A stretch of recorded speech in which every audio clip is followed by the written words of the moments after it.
I actually think that he set his schedule to try and win a gold medal at the Olympics in Paris. Yeah, I think if he wins no tournaments all year and wins the Olympic gold medal, honestly, in his mind, he might look at it as 2024 was the greatest year of my tennis life. All right. Hi, everybody, and welcome again to The French Connection, brought to you by NBC Sports and Racket. We are here to cover all the tennis, of course, from the French Open, which has already happened, but we are so close to the Olympic Games now in Paris, and we did everything in between, including Wimbledon. But I'm joined by my guy, Sam, who is the best follow on Instagram. There's no doubt about it, and TikTok. Sam Querrey. What's up, mate?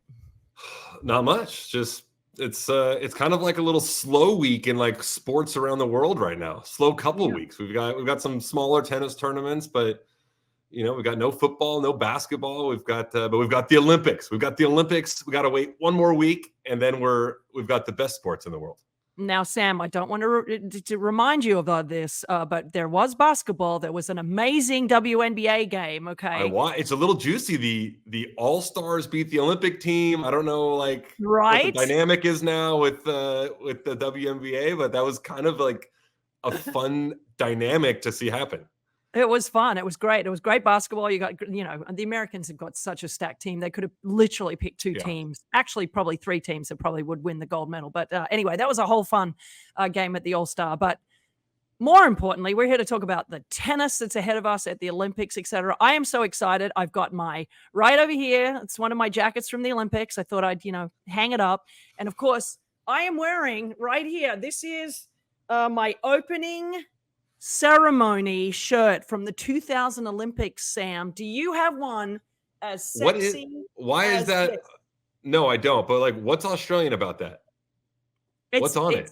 Okay, well, it's got a lot of I don't know things. It's from Mambo, which is a very famous Australian company, and they made these really cool shirts back, and everyone wanted this shirt. I have to say. Can see right here, it's got the Olympic tag on it.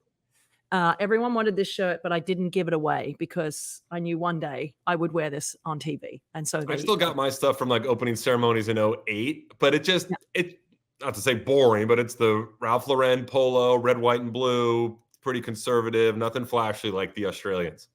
Yeah, we got a little crazy in Sydney, but it was worth it because it was our home country's Olympics. So it was pretty cool. Now, for all the French people, of course, they get to have that this year in Paris. But someone who has had success in Paris through the years, who's had success everywhere, all around the globe, is trying to win that elusive gold medal in Mr. Novak Djokovic. So, Sam, I ask you, this has been an incredible thing. We won't get into him yet, but one of the things that's been so difficult to do for players through the years is win all 4 Grand Slams, which is winning all on different surfaces, and then winning an actual gold medal in singles at the Olympics. And Novak has not been able to do that. He's done everything else. He has every other record. But of course, Andre Agassi did it. He won 4 slams on different surfaces. He won the gold medal. Steffi Graf did it in 1 year in 1988, which is a feat that no one will probably ever do. Novak had a chance to do it, but wasn't able to do it. Of course, Rafael Nadal has also won all 4 Grand Slams and the gold medal in singles. And I believe he won the doubles as well.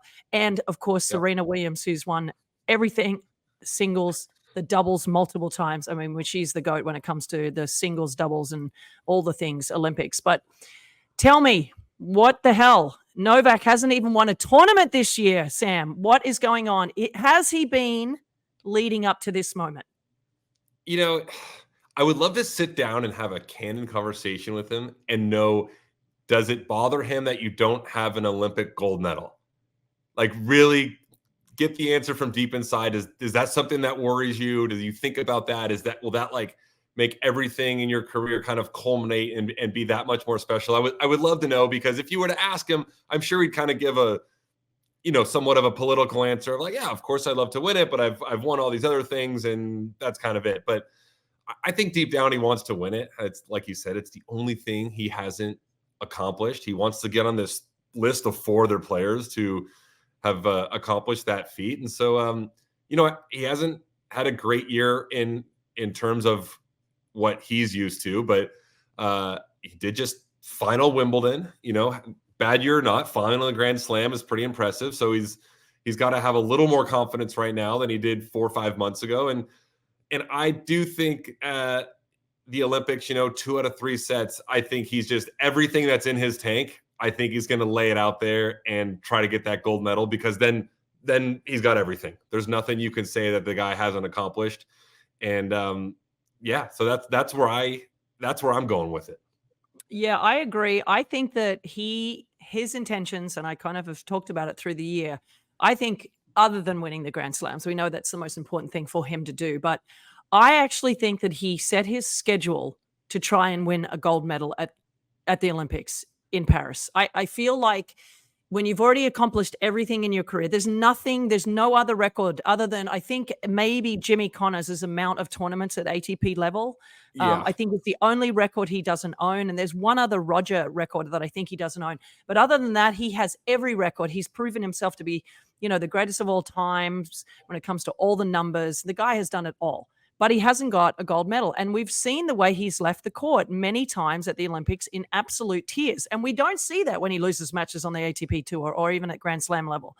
So how much do you think his love of Serbia, of wanting to do that, is also, making him and pressing him to do this? And maybe it's going to be a random thing that he hasn't won a tournament all year, but this is the one that he's going to win. Yeah, I think if he wins no tournaments all year and wins the Olympic gold medal, he honestly, in his mind, he might look at it as 2024 was the greatest year of my tennis life. Yeah. To get a gold medal, to do it for Serbia. Serbia is a somewhat smaller country. They're great in men's basketball. Obviously, tennis, they've got looks at medals, but there's not many sports that they have chances in to get gold medals. So I think you're right. It's not only for him, it's for his country. And I think, Serbian people, they're passionate people, and he's one of those. And I think he wants it for his country. Yeah. I mean, look, there's no doubt in my mind. I think he set out the year to have not his best result, but certainly one of his best results of the year in Paris. So the year is going quickly. We have played 3 Grand Slams, and he has not won not only a Grand Slam, which is unheard of, but he hasn't won a tournament this year. And I think it helps you, as you already pointed out, Sam, getting the finals of Wimbledon certainly helps him feel like he can get through a tournament with the knee. And he's clearly got a couple of weeks now under his belt to be even stronger physically to get onto the clay. And I think, as you and I both know, clay is probably the easiest on your body because you can slide to the ball. You're not pounding that knee on a hard court or even on grass where you're having to really bend a lot. So for me, as he already points out here, it's a completely different surface that he's going back on. And he injured himself on that surface. But I think physically clay will be a little bit better for him. Yeah. In the 2 out of 3 sets, he doesn't have to know, like, all right, at no point does he have to dig deep and play matches that are potentially 4 hours long. Yeah. I think, the knee, maybe it's still a little sore. I'm sure it'll be fine by the Olympics, but he's got he knows in the back of his mind, the longest I'm going to go is 2.5 hours, and my knee is going to be able to withstand that. So I think he's going in with the mental kind of clarity that his body is going to be 100% ready to go to, possibly win the gold medal. Yeah, and we're seeing the training on his Instagram, and he's certainly putting in the yards. Okay, so somebody who is certainly on the list of how's he going to do, also just made a finals in Sweden. He lost in the finals to Nuno Borges, but Rafael Nadal back winning matches on clay, goes into the French, and you know how I feel about this, Sam. Before we start even talking about him playing doubles with Alcaraz, what do you think his chances are? For Rafa, I feel like it's all about the draw. At the French Open, he plays Zverev first round. Like you said, there's probably only a few people that beat him in the French Open, and Zverev was one of them. He lost that match, but could have won that match. Yeah. And then, didn't play Wimbledon. His body's got to be feeling pretty good. He just played a clay court event in Europe, made the final, lost to a guy in Borges who, go back 5 years ago, he's probably beat him 10 out of 10 times, but still, a final's a final. Yeah.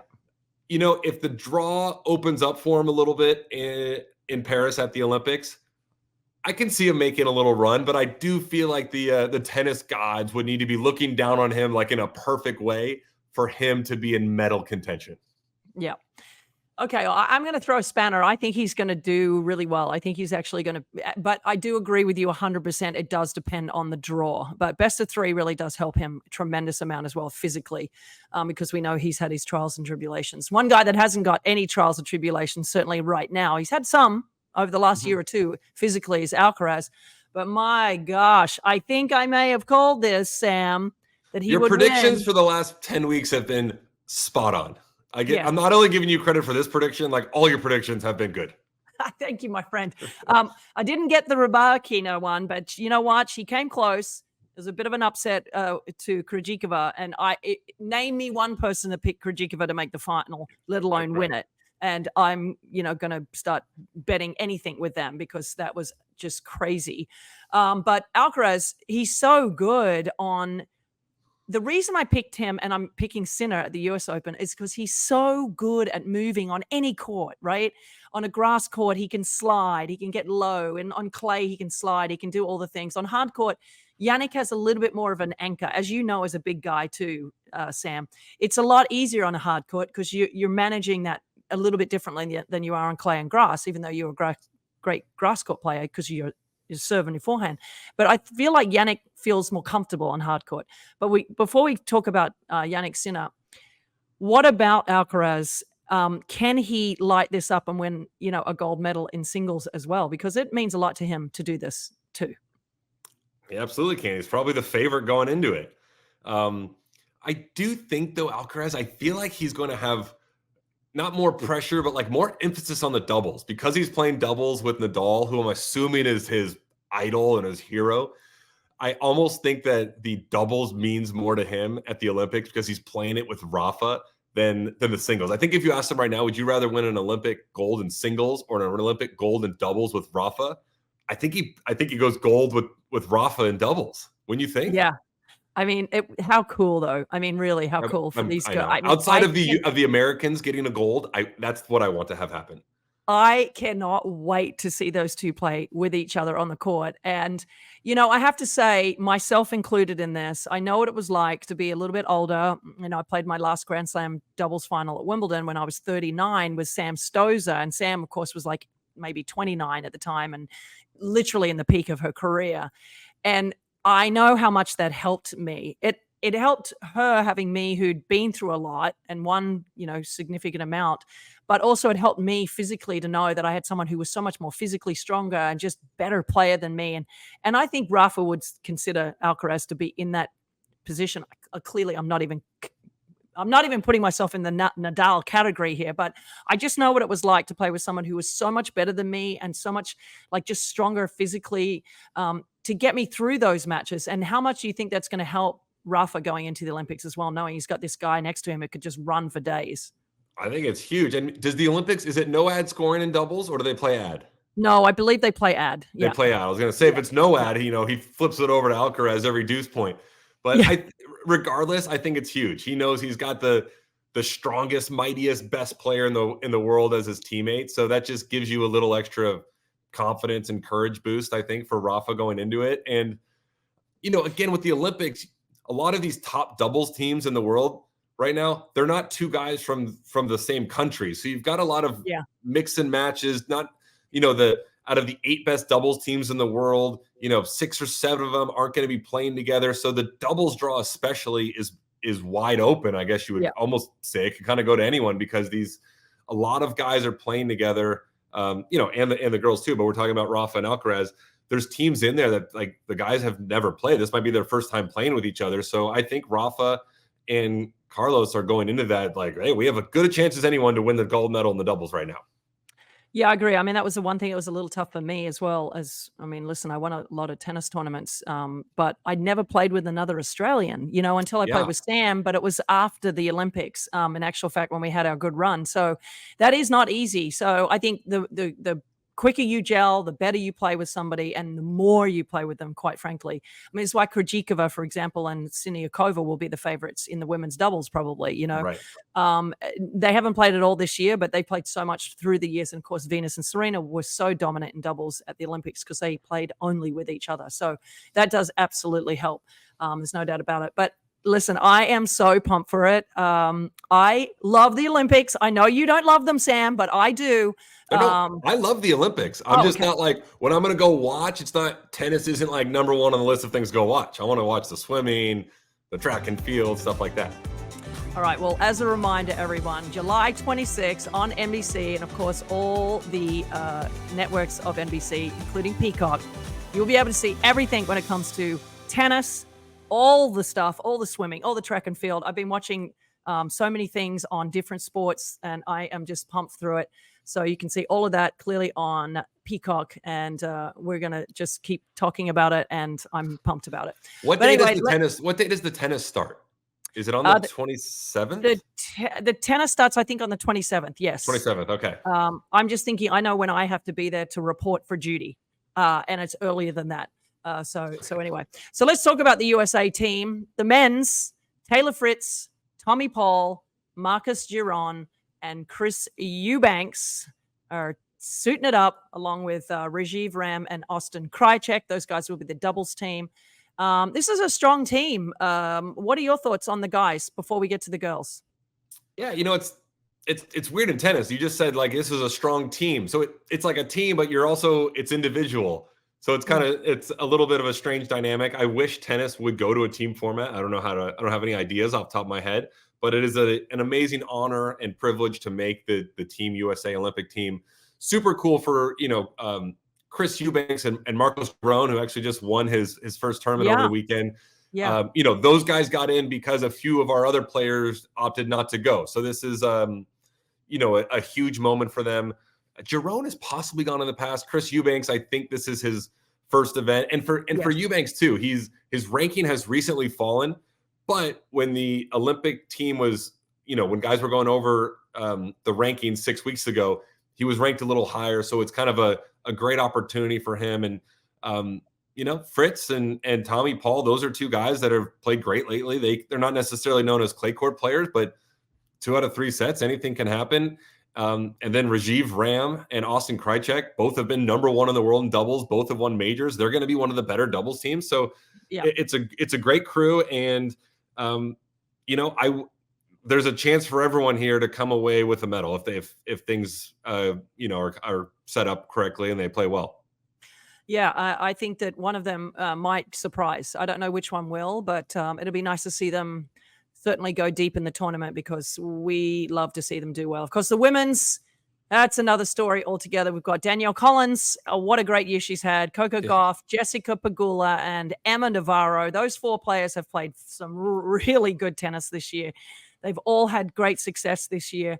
That's a strong team. You would think somebody in this group is going to medal.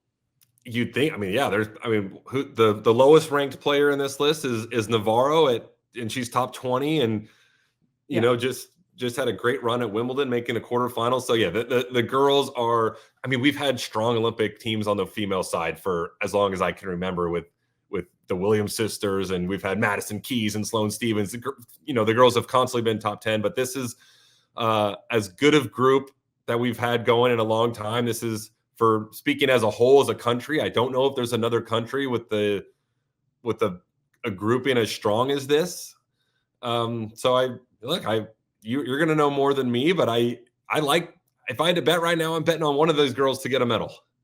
Yeah, I think, look, obviously we know Iga Swiatek's going to be the one to beat at the Olympics in the women's, just because it's at Roland Garros, where she doesn't lose a lot of tennis matches. So there's no doubt that I know Iga wants to win a gold medal for Poland. That will be an enormous thing for her country, enormous thing for her. But there's no doubt that Coco Gauff will be pushing, for a medal as well. She plays very well on the clay in Paris. And of course, her and Jessica Pegula have had success in doubles. So they'll be trying to get a medal of some type in doubles. And, Danielle Collins, this is the year. She's had such an amazing year. So we'll see if she can produce something special on the clay. And of course, Emma Navarro, she's had a wonderful year. So I don't know. All of these women, as you said, I think the Czech team are probably just as strong as far as pushing for medals. But there's no doubt. Who of all the Americans do you think has a shot of a gold medal? I would say Coco Gauff. She's right up there the last couple of years, final in the French Open, semifinal in the French Open. obviously she's got Iga in her way, but if Iga gets knocked out early, or if Coco plays great and manages to beat her, she's one of the few that can. But I'm kind of circling her for that best chance, and I'm not 100% sure who our mixed doubles teams are yet. Yeah, well, I would say it was probably Jessica and Austin Krajicek, because they've played many years together. And I would say probably Coco with maybe Rajiv Ram. I think that's Rajiv Ram. Those are both great teams. Yeah. And then Coco and Jessica Pegula probably in the doubles is probably my other call for, like, if I had to pick a group or one person or a doubles team to medal. But does someone stand? What do you think? Someone stand out on? For the men or women of, like, who's the best? Who's our best chance? I think the best chance is probably Coco, and I think probably them in doubles. But you never know. With the guys, could be Rajiv and Austin, and certainly we know what Tommy is capable of doing. He's had a great year as well, and Taylor. So, and as you said, Giron just won a tournament, so he's super confident as well. I don't know. We'll see. This is why we play, right? They haven't announced the mixed doubles teams yet, but that's my guess of who we're going to see. Yeah, that's who I was. If I was the coach, that's probably who I would be sending out as the two best teams. Yeah, and it also depends on how they're feeling and who wants to play and all that sort of stuff. But anyway, all right, now Nadal and Alcaraz. Let's do a little bit of an Olympic quick fire here for you, Sam. Nadal, Alcaraz, which player would you want to play doubles with most from your generation? I mean, that spans a long time, my friend. And I've got a generation with Roger, Rafa, and Novak. Like, arguably the three greatest ever. But I mean, it's Roger. He's just, take the game aside. He's smooth. He's cool. Just, 20 years from now, talking to my friends, kids, grandkids, whoever, to be able to say, oh my gosh, I got to play doubles with Federer this one time, would be a pretty cool thing to say, I think. Yeah, I agree. I think if I had to pick mixed doubles, I did ask him as a joke one time at Wimbledon. I was walking past him. I said, hey, Raj, they haven't done the mixed doubles signups yet. Do you want to play? And he started laughing. I mean, it was an honest question. That's not a no. A laugh is not a no. So it's not. That's what I thought. Yeah. I guess from my generation, I don't know. My generation spanned a long time, but probably given an opportunity. I got to play with Serena and world team tennis, which was always fun. But I think suiting it up with her in a tournament would have been fun. I did get to play with Steffi Graf. We won a couple of tournaments together. That's pretty cool. You got to play with your dream people. Yeah, I did. Martina Navratilova would have been great as well, but she played the backhand side, and so did I. Because what are you going to do? Oh, I would play the forehand if I was playing with her. If she asked you, hey, you want to play doubles, but you got to play the forehand, you're saying yes, right? Yeah, I would play. I would say yes, but good luck. That's what I would have said. Oh, come on, you can get it done over there. Yeah. Okay, so in any other sport, who would be the most unbeatable duo? Like, we're talking like LeBron, Michael Jordan, in swimming, you would probably, there's a lot. So which duo, if you had to put them on tennis court, but as their sport, which one would you pick? Ooh, yeah. I guess on the world level, it'd be like, LeBron and Michael Jordan are obviously I would go Michael Phelps and Katie Ledecky. Ooh, good call. They've just, between the two of them, I feel like they've got about 40 medals. And that's a good call. Katie Ledecky on her own wins every race by, about a mile. So she's so dominant. But I feel like those two, I can't think of another duo in a sport that is like more dominant than the two of them. Yeah, well, let me tell you something. As an Australian, I cannot wait for the swimming. I've told you that. It's going to be a battle of the Aussies, them that are wearing those jerseys, and the Americans in the pool. That's going to be a lot of fun for me to watch. I don't know. I agree. I think I was thinking Michael Phelps and Katie as well. That would be a pretty great duo to put in the pool. But they do have mixed team swimming now at the Olympics, and I love that. They're like the 4x100. Right, they do, yeah, 4x100. Yeah. It's like you see the guys like 20 feet ahead, and then the girl jumps in, and then it's the guy swims over. It's like so much fun. It's absolutely chaotic, but it's so much fun. Is there another sprinter? We've got Usain Bolt. Is there another sprinter, male or female? Yeah, Querrey Richardson, man. She's incredible. I didn't know if she's like as dominant as Usain Bolt. No one's as dominant as him. Because I feel like if I had to win one event in the Olympics, it's men's or women's 100 meter. To say you're the fastest person on earth is the coolest title bar none across anything. I'd take that over best tennis player, best basketball player, best football player. I want to be the fastest man on earth. You're just like, I'm the fastest person in the world. In the world. Good luck. Yeah. It's a cool title to take with you. Yeah, there's a cool doco on that right now, and it sort of got me pumped for the Olympics to watch the sprint races in the 200 and 100, especially because I've gotten to know all the players. So, you've got in the pool, you've got Australia and America, and in the sprints, you've got the Jamaicans and the Americans. So it's like, I don't know if you can tell, but I'm a little excited about the next 2 weeks. Yeah. But anyway, okay. So just real quick, somebody who won a bronze medal in singles at the Olympics, who had a stellar career. We want to pay a little ode to my old Washington Castles teammate, Leander Paes, who was inducted into the Hall of Fame, the International Tennis Hall of Fame, over the weekend. So I just want to throw out a huge congratulations to him. He won, of course, the bronze medal at the 96 Olympics in Atlanta. That was my first Olympics. And he becomes the first Asian man to be inducted into the Tennis Hall of Fame as a tennis player. Vijay Armitage was also inducted this weekend, but he was as a contributor. Yeah, another way to say it. Good American word. But in America, But listen, Leander, give me some stories on Leander and just your thoughts on him getting into the Hall of Fame. For those of you lucky enough to watch him, the guy had crazy hands. You could have a short forehand on top of the net, and he would charge the net, pick a side, react. But I also got to play world team tennis with him for 5 years on the Washington Castles. And this guy, how did I miss playing with you on the Washington Castles? They must have booted you off and picked me up.